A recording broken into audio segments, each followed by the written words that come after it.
নমস্কাৰ। কবিতাৰ শিৰোনাম তোমাৰ কণ্ঠ বাদ দি মোৰ জনমভূমিৰ নক্সা আঁকিব নোৱাৰো। কবি মামণি ৰয়চম গোস্বামী। তোমাৰ কণ্ঠ বাদ দি মই মোৰ জনমভূমিৰ নক্সা আঁকিব নোৱাৰো।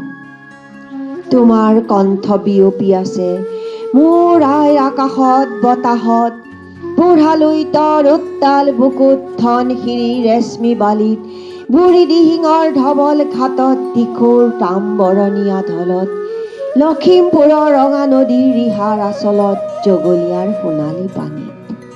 ভূপেন দা, তোমাৰ কণ্ঠ বাদ দি মই মোৰ জনমভূমিৰ নক্সা আঁকিব নোৱাৰো।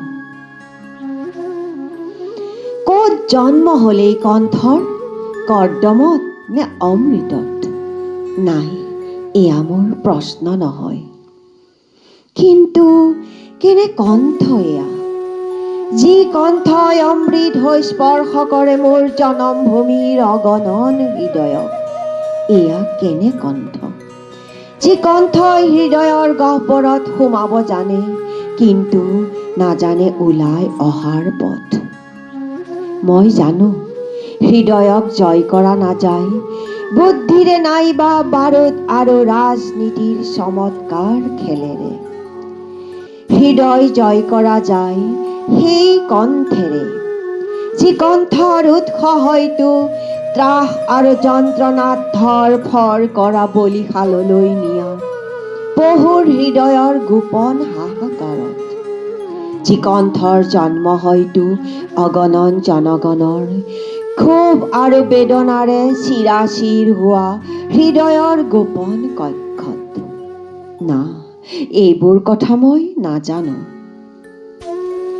জানো মাথো এটা কথা, ভূপেন দা, তোমাৰ কণ্ঠ অবিহনে মই মোৰ জনমভূমিৰ নক্সা আঁকিব নোৱাৰো।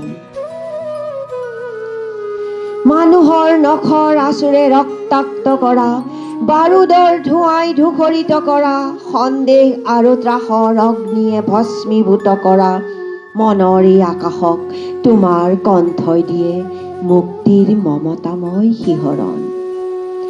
এই কণ্ঠত আশা আছে, আছে মানৱ প্ৰেমৰ এক ব্যাকুল আহ্বান। ভূপেন দা, তোমাৰ কণ্ঠ এই যুগৰ কণ্ঠ, বতাহত উৰি ফুৰা এই যুগৰে শুকুলা ধ্বজা। এই শুকুলা ধ্বজাৰ তলত আছে মোৰ জনমভূমিৰ শত শত জনগণ। ভূপেন দা, তোমাৰ কণ্ঠ, যি কণ্ঠ হৃদয়ত সোমাব পাৰে কিন্তু নাজানে ওলাই অহাৰ পথ। ভূপেন দা, তোমাৰ কণ্ঠ অবিহনে মই মোৰ জনমভূমিৰ নক্সা নোৱাৰো আঁকিব। ধন্যবাদ।